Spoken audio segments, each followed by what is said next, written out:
बुद्ध हर रोज अपने शिष्यों को उपदेश दिया करते थे। एक दिन बुद्ध उपदेश दे रहे थे कि तभी एक व्यक्ति वहां आता है और कहने लगा कि तथागत, मेरे मन में कई ऐसे सवाल हैं जिनके जवाब मैं आपसे चाहता हूँ। मेरा मन बहुत अशांत है, कृपया मेरे सवालों के जवाब दे ताकि मेरा मन शांत हो जाए। बुद्ध ने उससे कहा कि मैं तुम्हारे सभी सवालों के जवाब जरूर दूंगा, लेकिन तुम्हें करीब 1 साल तक मौन धारण करना होगा। उसके बाद तुम मेरे पास आना, मैं तुम्हारे सभी सवालों के जवाब जरूर दूंगा। उस व्यक्ति ने कहा कि आप भूल या फिर मुकर तो नहीं जाओगे।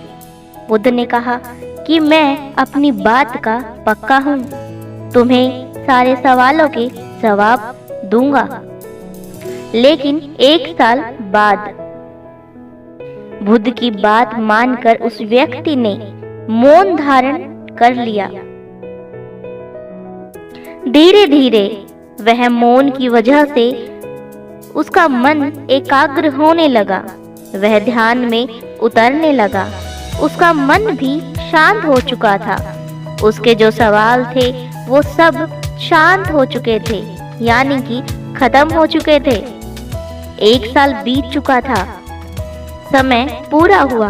बुद्ध ने उस व्यक्ति से कहा कि अब तुम जो पूछना चाहते हो पूछ सकते हो। ये बात सुनकर वह व्यक्ति हंस पड़ा और हंसते हुए कहा कि 1 साल पहले मेरे मन में हजारों सवाल थे, लेकिन अब सारे सवाल शांत हो चुके हैं। अब मेरे पास आपसे पूछने के लिए कोई सवाल नहीं है। बुद्ध ने कहा कि जब तक हमारा मन शांत नहीं है, मन में ढेरों सवाल उठते रहते हैं, उसकी परेशानियां बनी रहती हैं। अज्ञान और भ्रम की वजह से हमारा मन सवालों के जवाब तक पहुंच नहीं पाता। कुछ समय मौन धारण करके अगर हम हालातों को समझेंगे तो सभी सवालों के जवाब स्वयं ही मिलने लगते हैं। अगर मन शांत हो जाता है तो सभी सवाल भी खत्म हो जाते हैं।